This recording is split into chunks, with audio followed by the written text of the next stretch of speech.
सती ने मरते समय भगवान हरि से यह वर मांगा कि मेरा जन्म जन्म में शिवजी के चरणों में अनुराग रहे। इसी कारण उन्होंने हिमाचल के घर जाकर पार्वती के शरीर से जन्म लिया। जब से उमा जी हिमाचल के घर जन्मी, तब से वहाँ सारी सिद्धियाँ और संपत्तियाँ छा गईं। मुनियों ने जहाँ तहाँ सुंदर आश्रम बना लिए और हिमाचल ने उनको उचित स्थान दिए। उस सुंदर पर्वत पर बहुत प्रकार के सब नए नए वृक्ष सदा पुष्प फल युक्त हो गए और वहाँ बहुत तरह की मणियों की खानें प्रकट हो गईं।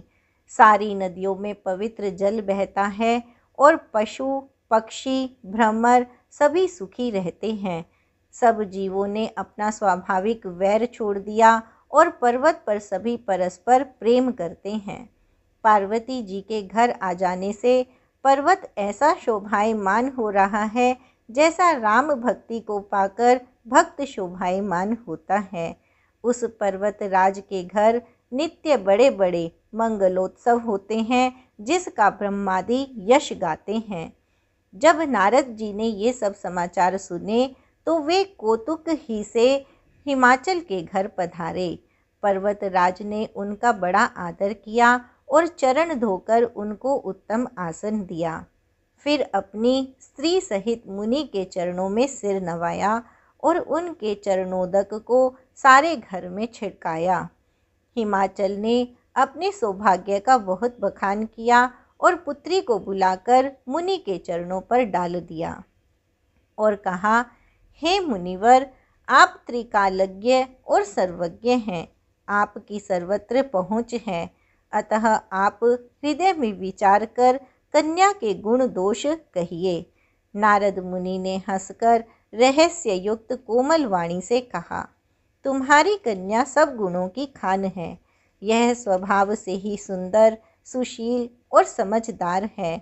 उमा, अंबिका और भवानी इसके नाम हैं। कन्या सब सुलक्षणों से संपन्न है। यह अपने पति को सदा प्यारी होगी।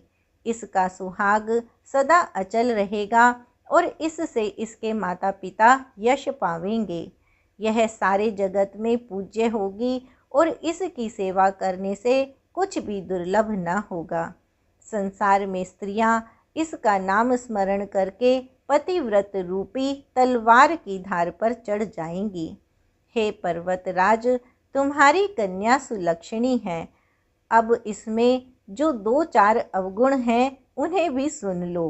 गुणहीन, मानहीन, माता पिता विहीन, उदासीन, संशयहीन, लापरवाह, योगी, जटाधारी, निष्काम हृदय, नंगा और अमंगल वेश वाला ऐसा पति इसको मिलेगा। इसके हाथ में ऐसी ही रेखा पड़ी है। नारद मुनि की वाणी सुनकर और उसको हृदय में सत्य जानकर पति पत्नी हिमवान और मैना को दुख हुआ और पार्वती जी प्रसन्न हुई। नारद जी ने भी इस रहस्य को नहीं जाना, क्योंकि सबकी बाहरी दशा एक सी होने पर भी भीतरी समझ भिन्न भिन्न थी। सारी सखियां पार्वती, पर्वतराज, हिमवान और मैना सभी के शरीर पुलकित थे और सभी के नेत्रों में जल भरा था। देवर्षि के वचन असत्य नहीं हो सकते, यह विचार कर पार्वती ने उन वचनों को हृदय में धारण कर लिया।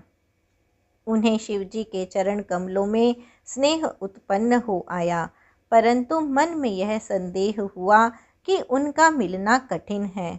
अवसर ठीक न जानकर उमा ने अपने प्रेम को छिपा लिया और फिर वे सखी की गोद में जाकर बैठ गईं। देवर्षि की वाणी झूठी न होगी, यह विचार कर हिमवान, मैना और सारी चतुर सखियां चिंता करने लगीं। फिर हृदय में धीरज धरकर पर्वतराज ने कहा, हे नाथ, कहिए अब क्या उपाय किया जाए। मुनीश्वर ने कहा, हे हिमवान, सुनो।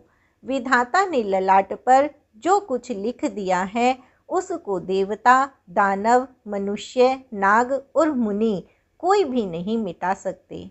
तो भी एक उपाय मैं बताता हूँ। यदि दैव सहायता करे तो वह सिद्ध हो सकता है। उमा को वर तो निसंदेह वैसा ही मिलेगा जैसा मैंने तुम्हारे सामने वर्णन किया है, परंतु मैंने वर के जो जो दोष बतलाए हैं, मेरे अनुमान से वे सभी शिव जी में हैं। यदि शिव जी के साथ विवाह हो जाए तो दोषों को भी सब लोग गुणों के समान ही कहेंगे। जैसे विष्णु भगवान शेषनाग की शैया पर सोते हैं तो भी पंडित लोग उनको कोई दोष नहीं लगाते। सूर्य और अग्निदेव अच्छे बुरे सभी रसों का भक्षण करते हैं, परंतु उनको कोई बुरा नहीं कहता। गंगा जी में शुभ और अशुभ सभी जल बहता है, पर कोई उन्हें अपवित्र नहीं कहता। सूर्य, अग्नि और गंगा जी की भांति समर्थ को कुछ दोष नहीं लगता। यदि मूर्ख मनुष्य ज्ञान के अभिमान से इस प्रकार होड़ करते हैं तो वे कल्प भर के लिए नरक में पड़ते हैं। भला कहीं जीव भी ईश्वर के समान सर्वथा स्वतंत्र हो सकता है? गंगा जल से भी बनाई हुई मदिरा को जानकर संत लोग कभी उसका पान नहीं करते, पर वही गंगा जी में मिल जाने पर जैसे पवित्र हो जाती है, ईश्वर और जीव में भी वैसा ही भेद है। शिव जी सहज ही समर्थ हैं, क्योंकि वे भगवान हैं, इसलिए इस विवाह में सब प्रकार कल्याण है। परंतु महादेव जी की आराधना बड़ी कठिन है, फिर भी क्लेश करने से वे बहुत जल्द संतुष्ट हो जाते हैं। यदि तुम्हारी कन्या तप करे तो त्रिपुरारी महादेव जी होनहार को मिटा सकते हैं। यद्यपि संसार में वर अनेक हैं, पर इसके लिए शिवजी को छोड़कर दूसरा वर नहीं है। शिवजी वर देने वाले, शरणागतों के दुखों का नाश करने वाले, कृपा के समुद्र और सेवकों के मन को प्रसन्न करने वाले हैं। शिवजी की आराधना किए बिना करोड़ों योग और जप करने पर भी वांछित फल नहीं मिलता। ऐसा कहकर भगवान का स्मरण करके नारद जी ने पार्वती को आशीर्वाद दिया और कहा कि हे पर्वतराज, तुम संदेह का त्याग कर दो, अब यह कल्याण ही होगा। यूँ कहकर नारद मुनि ब्रह्मलोक को चले गए। अब आगे जो चरित्र हुआ उसे सुनो। पति को एकांत में पाकर मैना ने कहा, हे नाथ, मैंने मुनि के वचनों का अर्थ नहीं समझा। जो हमारी कन्या के अनुकूल घर, वर और कुल उत्तम हो तो विवाह कीजिए, नहीं तो लड़की चाहे कुमारी ही रहे, मैं अयोग्य वर के साथ उसका विवाह नहीं करना चाहती, क्योंकि हे स्वामिन, पार्वती मुझको प्राणों के समान प्यारी है। यदि पार्वती के योग्य वर न मिला तो सब लोग कहेंगे कि पर्वत स्वभाव से ही मूर्ख होते हैं। हे स्वामी, इस बात को विचार कर ही विवाह कीजिएगा, जिसमें फिर पीछे हृदय में संताप ना हो। इस प्रकार कहकर मैना पति के चरणों पर मस्तक रखकर गिर पड़ी। तब हिमवान ने प्रेम से कहा, चाहे चंद्रमा में अग्नि प्रकट हो जाए, पर नारद जी के वचन झूठे नहीं हो सकते। हे प्रिय, सब सोच छोड़कर श्री भगवान का स्मरण करो, जिन्होंने पार्वती को रचा है, वे ही कल्याण करेंगे। अब यदि तुम्हें कन्या पर प्रेम है तो जाकर उसे यह शिक्षा दो कि वह ऐसा तप करे जिससे शिवजी मिल जाएं। दूसरे उपाय से यह कलेश नहीं मिटेगा। नारद जी के वचन रहस्य से युक्त और सकारण हैं और शिवजी समस्त सुंदर गुणों के भंडार हैं। यह विचार कर तुम मिथ्या संदेह को छोड़ दो, शिवजी सभी तरह से निष्कलंक हैं। पति के वचन सुन मन में प्रसन्न होकर मैना उठकर तुरंत पार्वती के पास गई। पार्वती को देखकर उनकी आंखों में आंसू भर आए। उसे स्नेह के साथ गोद में बैठा लिया, फिर बार बार उसे हृदय से लगाने लगी। प्रेम से मैना का गला भर आया, कुछ कहा नहीं जाता। जगत जननी भवानी जी तो सर्वज्ञ ठहरी। माता के मन की दशा को जानकर वे माता को सुख देने वाली कोमल वाणी से बोली, माँ सुन, मैं तुझे सुनाती हूँ। मैंने ऐसा स्वप्न देखा है कि मुझे एक सुंदर गौर वर्ण श्रेष्ठ ब्राह्मण ने ऐसा उपदेश दिया है। हे पार्वती, नारद जी ने जो कहा है उसे सत्य समझकर तू जाकर तप कर। फिर यह बात तेरे माता पिता को भी अच्छी लगी है। तप सुख देने वाला और दुख दोष का नाश करने वाला है। तप के बल से ही ब्रह्मा संसार को रचते हैं और तप के बल से ही विष्णु सारे जगत का पालन करते हैं। तप के बल से ही शंभु संहार करते हैं और तप के बल से ही शेष जी पृथ्वी का भार धारण करते हैं। हे भवानी, सारी सृष्टि तप के ही आधार पर है। ऐसा जी में जानकर तू जाकर तप कर। यह बात सुनकर माता को बड़ा अचरज हुआ और उसने हिमवान को बुलाकर वह स्वप्न सुनाया। माता पिता को बहुत तरह से समझाकर बड़े हर्ष के साथ पार्वती जी तप करने के लिए चली। प्यारे कुटुंबी, पिता और माता सब व्याकुल हो गए। किसी के मुंह से बात नहीं निकलती। तब वेद शिरा मुनि ने आकर सबको समझाकर कहा। पार्वती जी की महिमा सुनकर सबको समाधान हो गया। प्राणपति शिवजी के चरणों में हृदय में धारण करके पार्वती जी वन में जाकर तप करने लगी। पार्वती जी का अत्यंत सुकुमार शरीर तप के योग्य नहीं था, तो भी पति के चरणों का स्मरण करके उन्होंने सब भोगों को तज दिया। स्वामी के चरणों में नित्य नया अनुराग उत्पन्न होने लगा और तप में ऐसा मन लगा कि शरीर की सारी सुध बिसर गई। 1000 वर्ष तक उन्होंने मूल और फल खाए, फिर 100 वर्ष साग खाकर बिताए। कुछ दिन जल और वायु का भोजन किया और फिर कुछ दिन कठोर उपवास किए। जो बेलपत्र सूख कर पृथ्वी पर गिरते थे, 3000 वर्ष तक उन्हीं को खाया। फिर सूखे पर्ण भी छोड़ दिए। तभी पार्वती का नाम अपर्णा हुआ।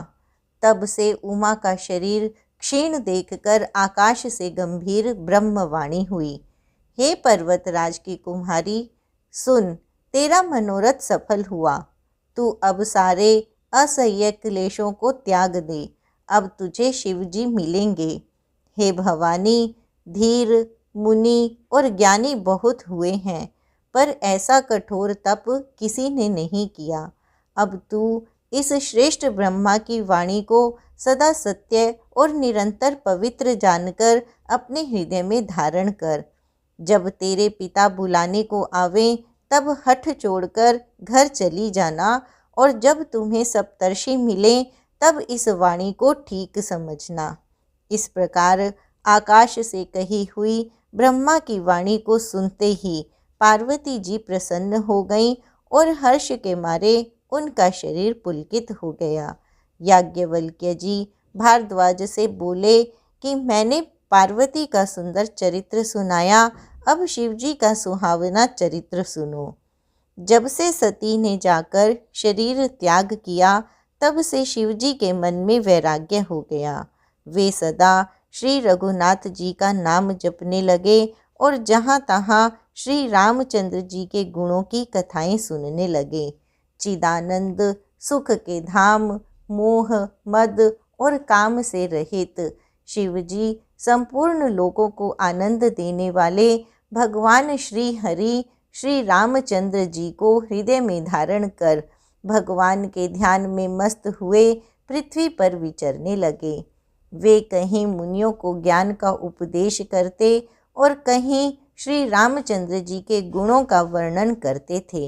यद्यपि सुजान शिवजी निष्काम हैं, तो भी वे भगवान अपने भक्त सती के वियोग के दुख से दुखी हैं। इस प्रकार बहुत समय बीत गया। श्री रामचंद्र जी के चरणों में नित नई प्रीति हो रही है। शिव जी के कठोर नियम, अनन्य प्रेम और उनके हृदय में भक्ति की अटल टेक को जब श्री रामचंद्र जी ने देखा, तब कृतज्ञ, कृपालु, रूप और शील के भंडार, महान तेज पुंज भगवान श्री रामचंद्र जी प्रकट हुए। उन्होंने बहुत तरह से शिव जी की सराहना की और कहा कि आपके बिना ऐसा कठिन व्रत कौन निभा सकता है।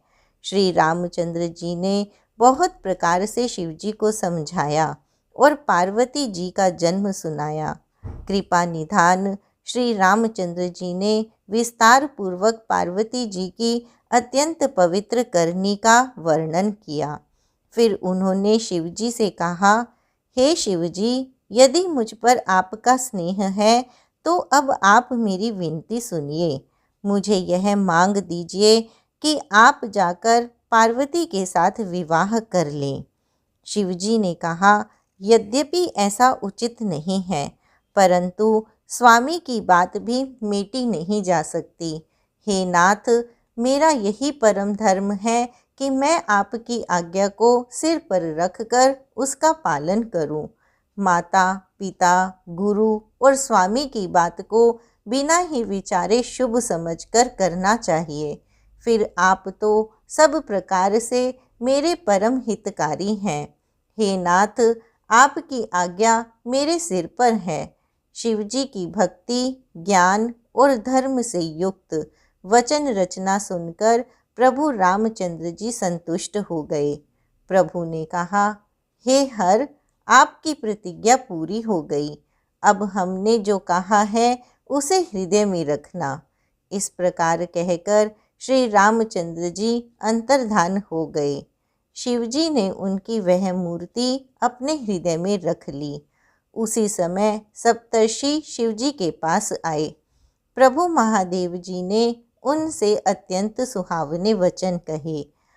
आप लोग पार्वती के पास जाकर उनके प्रेम की परीक्षा लीजिए और हिमाचल को कहकर पार्वती को घर भिजवाइए और उनके संदेह को दूर कीजिए।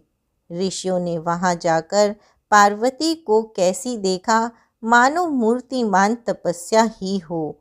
मुनि बोले, हे शैल कुमारी, सुनो, तुम किस लिए इतना कठोर तप कर रही हो? तुम किसकी आराधना करती हो और क्या चाहती हो? हमसे अपना सच्चा भेद क्यों नहीं कहती? पार्वती ने कहा, बात कहते मन बहुत सकुचाता है। आप लोग मेरी मूर्खता सुनकर हंसेंगे। मन ने हठ पकड़ लिया है, वह उपदेश नहीं सुनता और जल पर दीवाल उठाना चाहता है।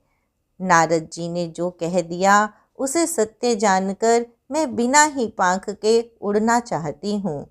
हे मुनियों, आप मेरा अज्ञान तो देखिए कि मैं सदा शिव जी को ही पति बनाना चाहती हूँ। पार्वती जी की बात सुनते ही ऋषि लोग हंस पड़े और बोले, तुम्हारा शरीर पर्वत से ही तो उत्पन्न हुआ है।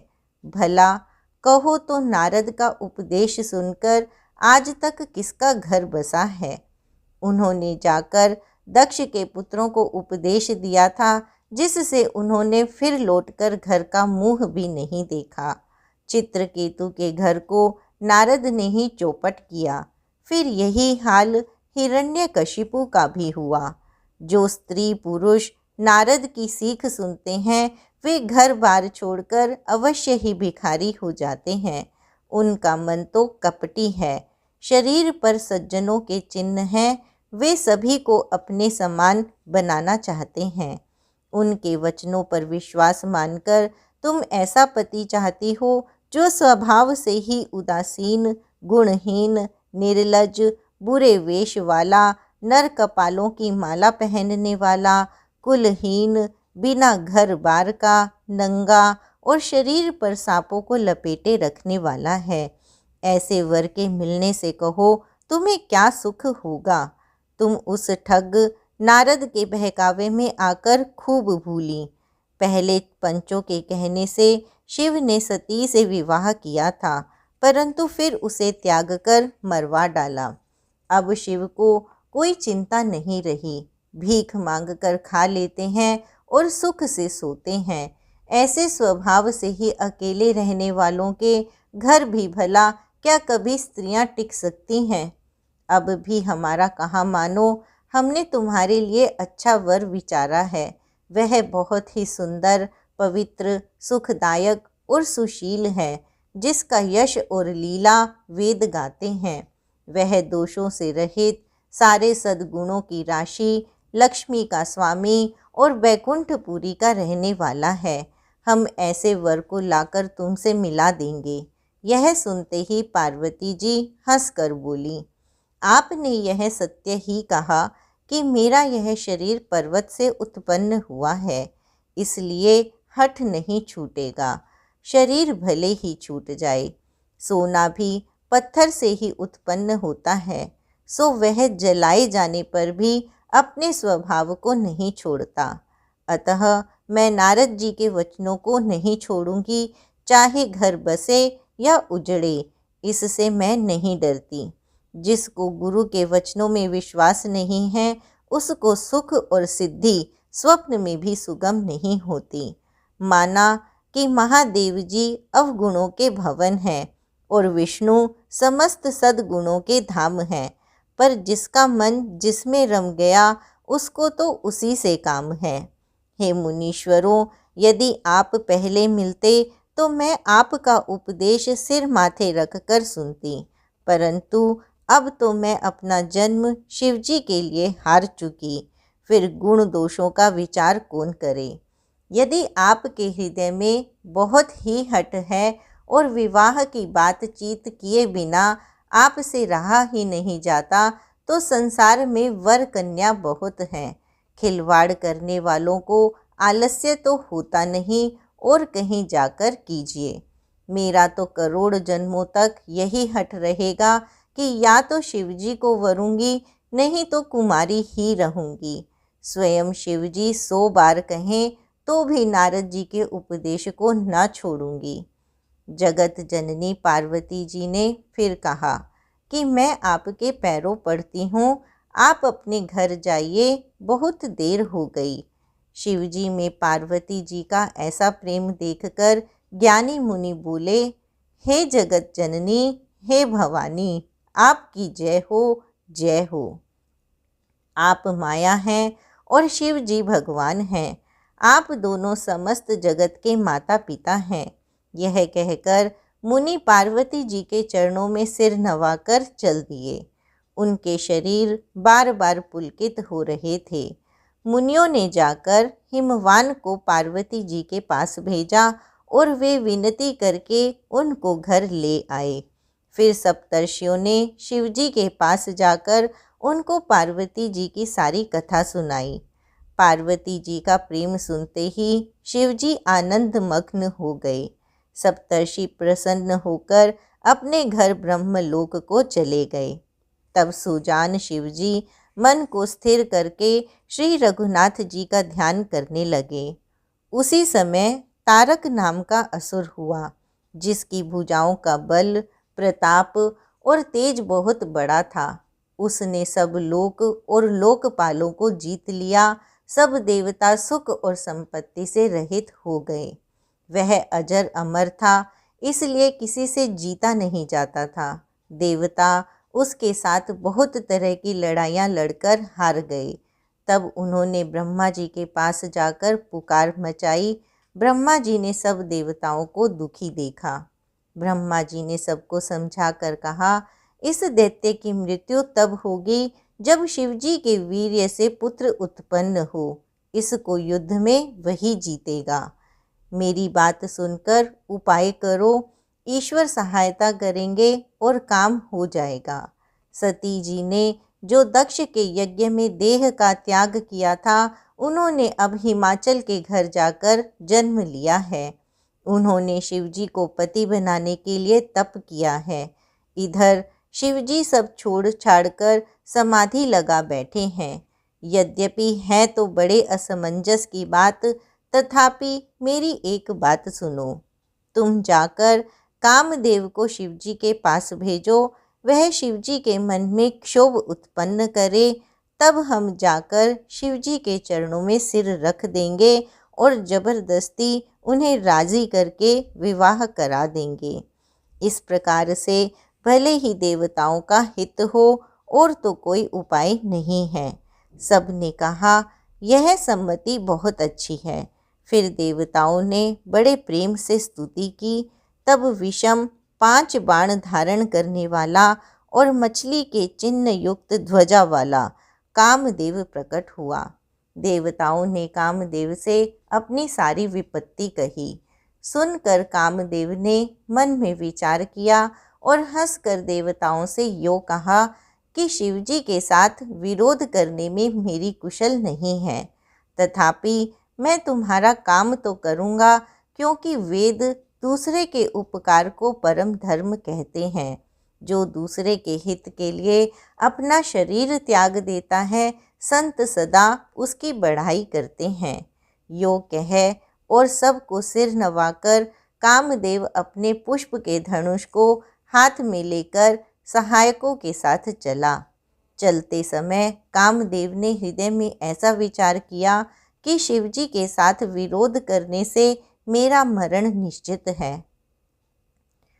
तब उसने अपना प्रभाव फैलाया और समस्त संसार को अपने वश में कर लिया।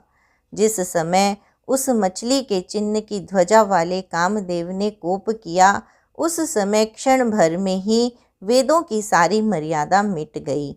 ब्रह्मचर्य, नियम, नाना प्रकार के संयम, धीरज, धर्म, ज्ञान विज्ञान, सदाचार, जप, योग, वैराग्य आदि विवेक की सारी सेना डर कर भाग गई।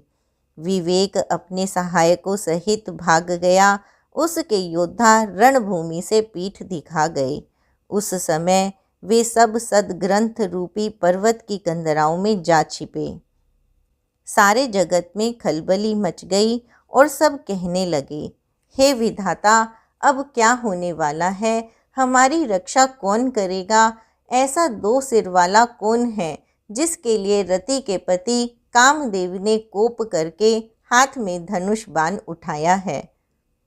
जगत में स्त्री पुरुष संज्ञा वाले जितने चर अचर प्राणी थे, वे सब अपनी अपनी मर्यादा छोड़कर काम के वश हो गए।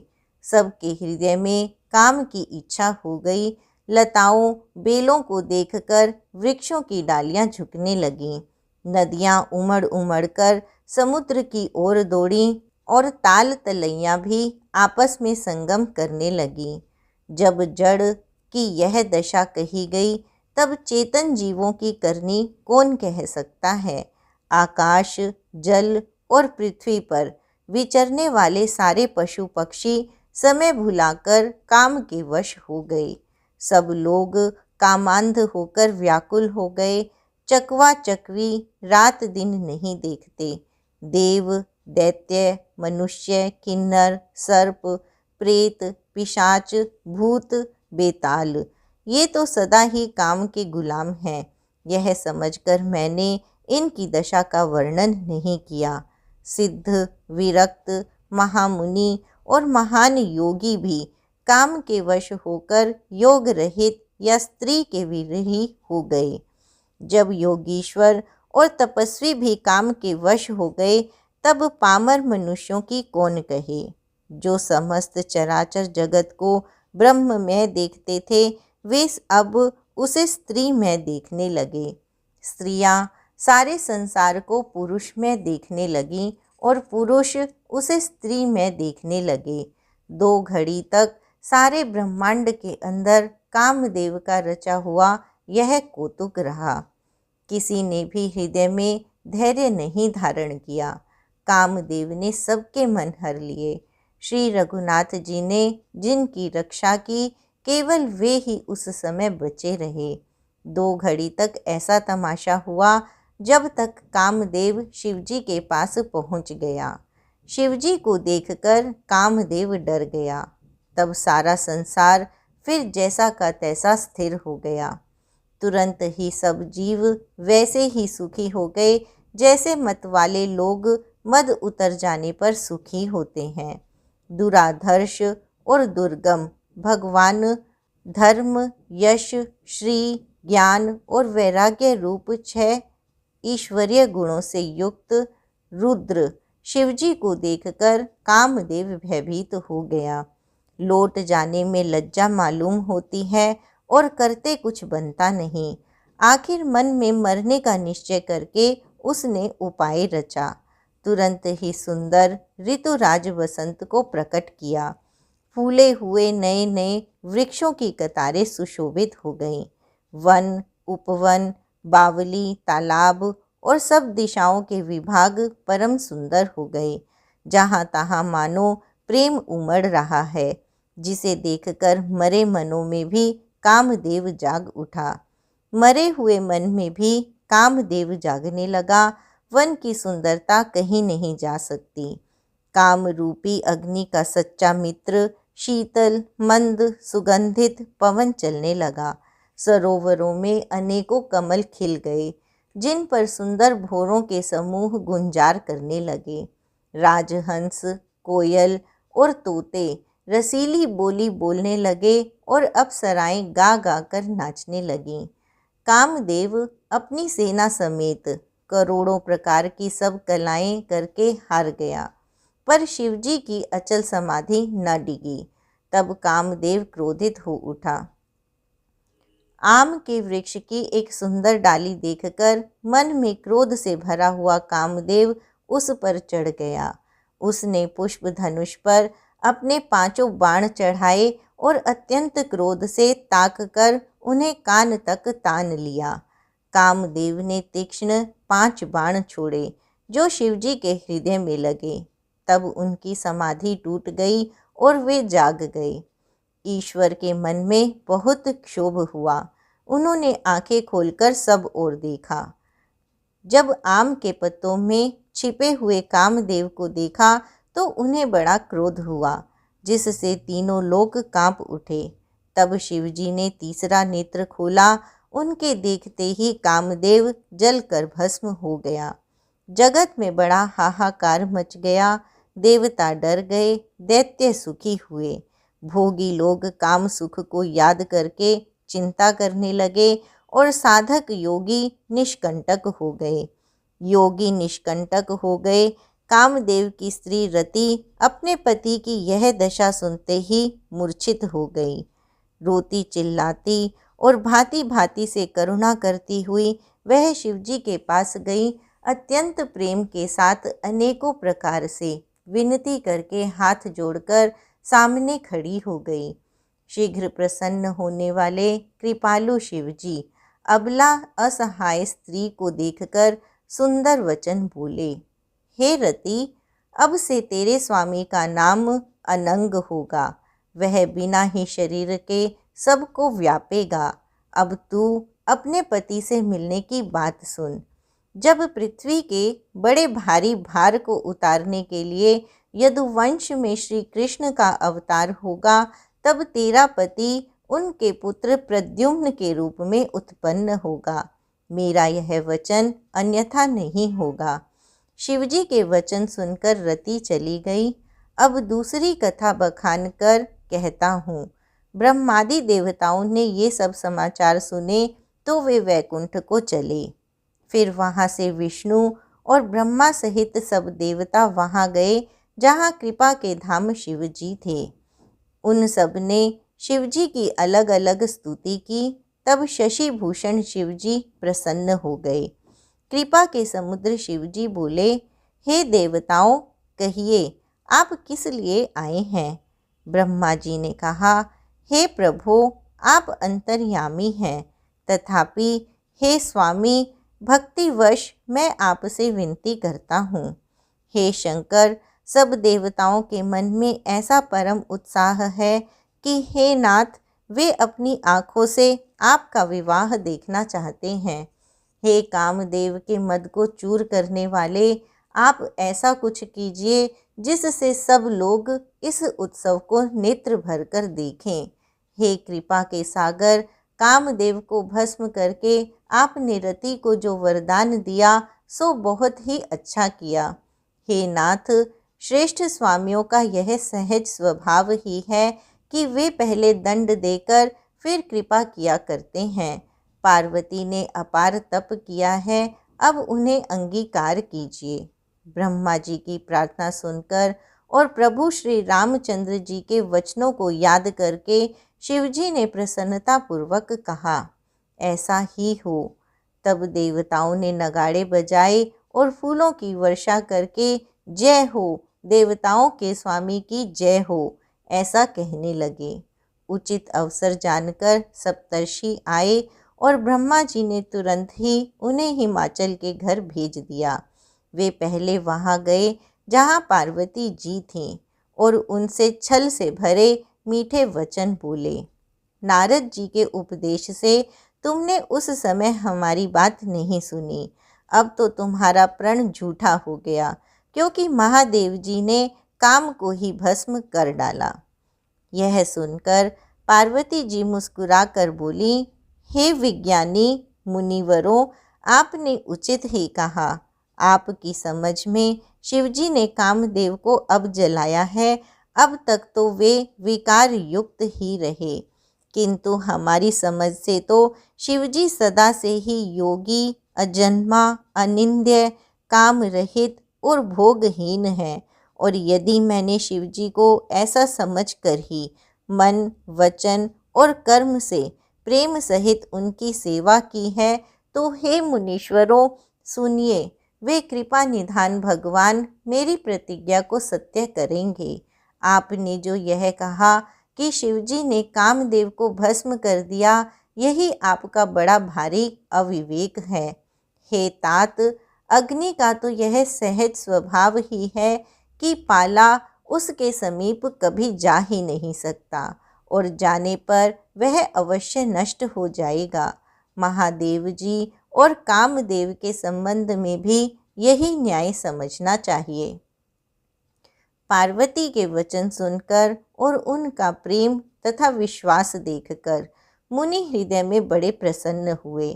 वे भवानी को सिर नवाकर चल दिए और हिमाचल के पास पहुँचे। उन्होंने पर्वतराज हिमाचल को सब हाल सुनाया। कामदेव का भस्म होना सुनकर हिमाचल बहुत दुखी हुए। फिर मुनियों ने रति के वरदान की बात कही। उसे सुनकर हिमवान ने बहुत सुख माना। शिवजी के प्रभाव को मन में विचार कर हिमाचल ने श्रेष्ठ मुनियों को आदर पूर्वक बुला लिया और उनसे शुभ दिन, शुभ नक्षत्र और शुभ घड़ी शोधवा कर वेद की विधि के अनुसार शीघ्र ही लग्न निश्चय कराकर लिखवा लिया। फिर हिमाचल ने वह लग्न पत्रिका सप्तर्षियों को दे दी और चरण पकड़कर उनकी विनती की। उन्होंने जाकर वह लग्न पत्रिका ब्रह्मा जी को दी। उसको पढ़ते समय उनके हृदय में प्रेम समाता न था। ब्रह्मा जी ने लग्न पढ़कर सबको सुनाया। उसे सुनकर सब मुनि और देवताओं का सारा समाज हर्षित हो गया। आकाश से फूलों की वर्षा होने लगी, बाजे बजने लगे और दसों दिशाओं में मंगल कलश सजा दिए गए। सब देवता अपने भांति भांति के वाहन और विमान सजाने लगे। कल्याणप्रद मंगल शकुन होने लगे और अप्सराएं गाने लगीं। शिवजी के गण शिवजी का श्रृंगार करने लगे। जटाओं का मुकुट बनाकर उस पर सांपों का मोर सजाया गया। शिवजी ने सांपों के ही कुंडल और कंकण पहने, शरीर पर विभूति रमाई और वस्त्र की जगह बाघंबर लपेट लिया। शिवजी के सुंदर मस्तक पर चंद्रमा, सिर पर गंगा जी, 3 नेत्र, सांपों का जनेऊ, गले में विष और छाती पर नरमुंडों की माला थी। इस प्रकार उनका वेश अशुभ होने पर भी वे कल्याण के धाम और कृपालु हैं। एक हाथ में त्रिशूल और दूसरे में डमरू सुशोभित हैं। शिवजी बैल पर चढ़कर चले, बाजे बज रहे हैं। शिवजी को देखकर देवांगनाएं मुस्कुरा रही हैं और कहती हैं कि इस वर के योग्य दुल्हन संसार में नहीं मिलेगी।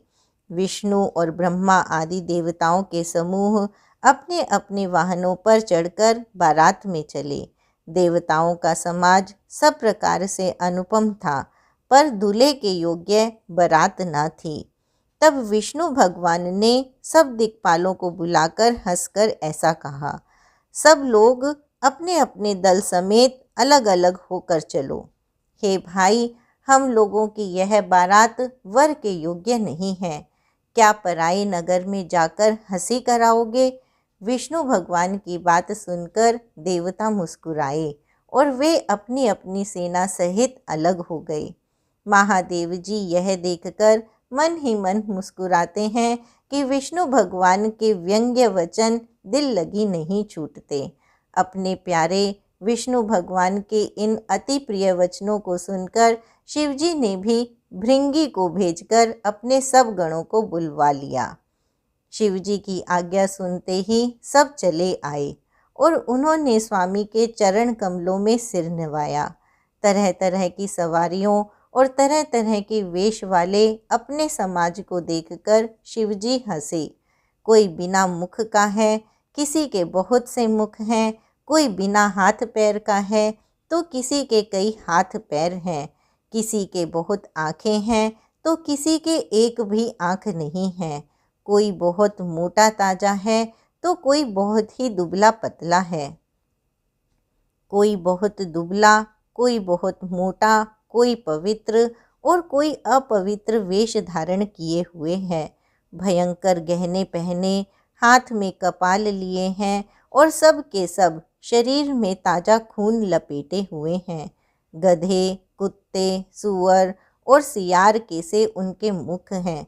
गणों के अनगिनत वेशों को कौन गिने। बहुत प्रकार के प्रेत, पिशाच और योगिनियों की जमाते हैं, उनका वर्णन करते नहीं बनता।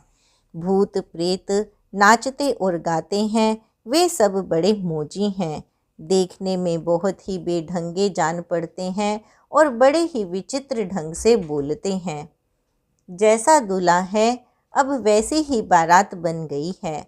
मार्ग में चलते हुए भांति भांति के कौतुक होते जाते हैं। इधर हिमाचल ने ऐसा विचित्र मंडप बनाया कि जिसका वर्णन नहीं हो सकता। जगत में जितने छोटे बड़े पर्वत थे जिनका वर्णन करके पार नहीं मिलता, तथा जितने वन, समुद्र, नदियाँ और तालाब थे, हिमाचल ने सबको नेवता भेजा। वे सब अपने इच्छानुसार रूप धारण करने वाले सुंदर शरीर धारण कर सुंदर स्त्रियों और समाजों के साथ हिमाचल के घर गए। सभी स्नेह सहित मंगल गीत गाते हैं। हिमाचल ने पहले ही से बहुत से घर सजवा रखे थे। यथा योग्य उन स्थानों में सब लोग उतर गए। नगर की सुंदर शोभा देखकर ब्रह्मा की रचना चातुरी भी तुच्छ लगती थी। नगर की शोभा देखकर ब्रह्मा की निपुणता सचमुच तुच्छ लगती है। वन, बाग, कुएं, तालाब, नदियाँ सभी सुंदर हैं, उनका वर्णन कौन कर सकता है। घर घर बहुत से मंगल सूचक तोरण और ध्वजा पताकाएं सुशोभित हो रही हैं। वहाँ के सुंदर और चतुर स्त्री पुरुषों की छवि देखकर मुनियों के भी मन मोहित हो जाते हैं। जिस नगर में स्वयं जगदम्बा ने अवतार लिया, क्या उसका वर्णन हो सकता है। वहाँ रिद्धि, सिद्धि, संपत्ति और सुख नित्य नए बढ़ते जाते हैं। बारात को नगर के निकट आई सुनकर नगर में चहल पहल मच गई, जिससे उसकी शोभा बढ़ गई। अगवानी करने वाले लोग बनाव श्रृंगार करके तथा नाना प्रकार की सवारियों को सजाकर आदर सहित बारात को लेने चले। देवताओं के समाज को देखकर सब मन में प्रसन्न हुए और विष्णु भगवान को देखकर तो बहुत ही सुखी हुए, किंतु जब शिवजी के दल को देखने लगे तब तो उनके सब वाहन डर कर भाग चले। कुछ बड़ी उम्र के समझदार लोग धीरज धरकर वहाँ डटे रहे। लड़के तो सब अपने प्राण लेकर भागे। घर पहुँचने पर जब माता पिता पूछते हैं तब वे भय से कांपते हुए शरीर से ऐसा वचन कहते हैं, क्या कहें, कोई बात कही नहीं जाती। यह बारात है या यमराज की सेना। दूल्हा पागल है और बैल पर सवार है। सांप, कपाल और राख ही उसके गहने हैं। दूल्हे के शरीर पर राख लगी है, सांप और कपाल के गहने हैं। वह नंगा, जटाधारी और भयंकर है।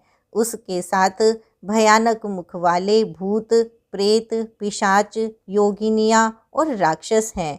जो बारात को देखकर जीता बचेगा, सचमुच उसके बड़े ही पुण्य हैं और वही पार्वती का विवाह देखेगा। लड़कों ने घर घर यही बात कही। महेश्वर शिवजी का समाज समझकर सब लड़कों के माता पिता मुस्कुराते हैं। उन्होंने बहुत तरह से लड़कों को समझाया कि निडर हो जाओ, डर की कोई बात नहीं है।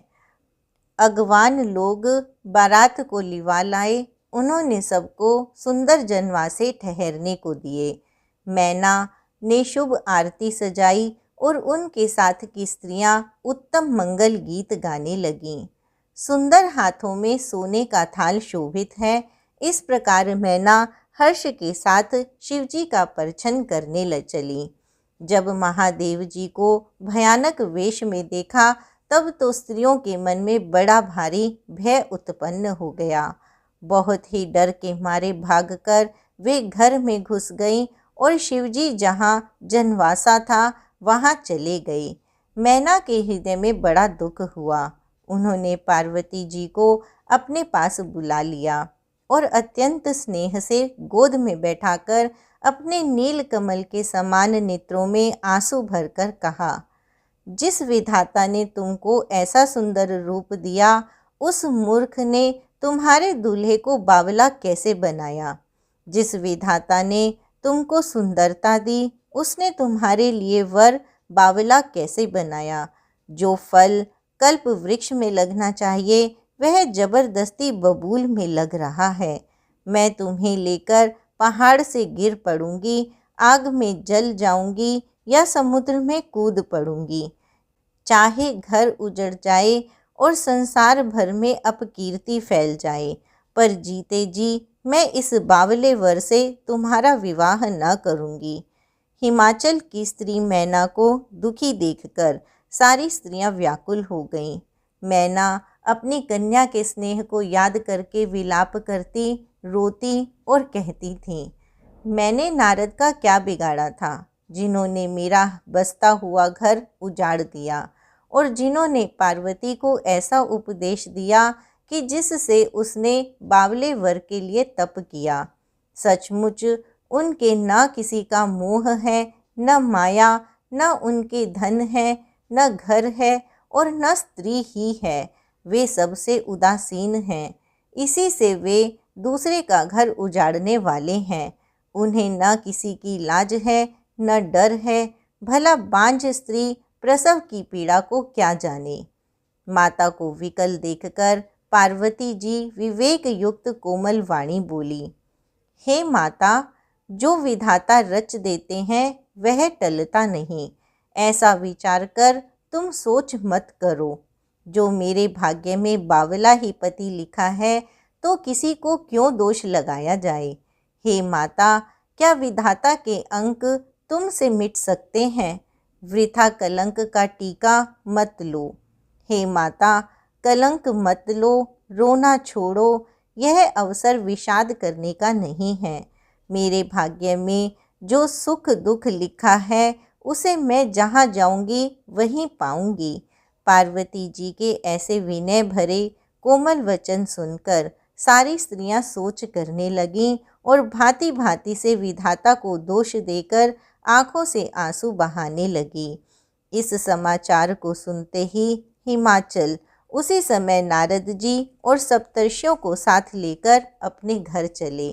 तब नारद जी ने पूर्व जन्म की कथा सुनाकर सबको समझाया और कहा कि हे मैना, तुम मेरी सच्ची बात सुनो। तुम्हारी यह लड़की साक्षात जगत जननी भवानी है। ये अजन्मा, अनादि और अविनाशिनी शक्ति हैं। सदा शिवजी के अर्धांगन में रहती हैं। ये जगत की उत्पत्ति, पालन और संहार करने वाली हैं और अपनी इच्छा से ही लीला शरीर धारण करती हैं। पहले ये दक्ष के घर जाकर जन्मी थी, तब इनका सती नाम था। बहुत सुंदर शरीर पाया था, वहाँ भी सती शंकर जी से ही ब्याही गई थी। यह कथा सारे जगत में प्रसिद्ध है। एक बार इन्होंने शिवजी के साथ आते हुए राह में रघुकुल रूपी कमल के सूर्य श्री रामचंद्र जी को देखा।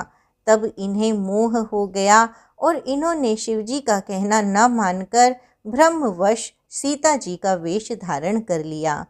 सती जी ने जो सीता का वेश धारण किया, उसी अपराध के कारण शंकर जी ने उनको त्याग दिया। फिर शिवजी के वियोग में ये अपने पिता के यज्ञ में जाकर वहीं योगाग्नि से भस्म हो गई। अब इन्होंने तुम्हारे घर जन्म लेकर अपने पति के लिए कठिन तप किया है और ऐसा जानकर संदेह छोड़ दो, पार्वती जी तो सदा ही शिवजी की प्रिया हैं। तब नारद के वचन सुनकर सबका विषाद मिट गया और क्षण भर में यह समाचार सारे नगर में घर घर फैल गया। तब मैना और हिमवान आनंद में मग्न हो गए और उन्होंने बार बार पार्वती के चरणों की वंदना की। स्त्री, पुरुष, बालक, युवा और वृद्ध, नगर के सभी लोग बहुत प्रसन्न हुए। नगर में मंगल गीत गाए जाने लगे और सब ने भांति भांति के सुवर्ण के कलश सजाए।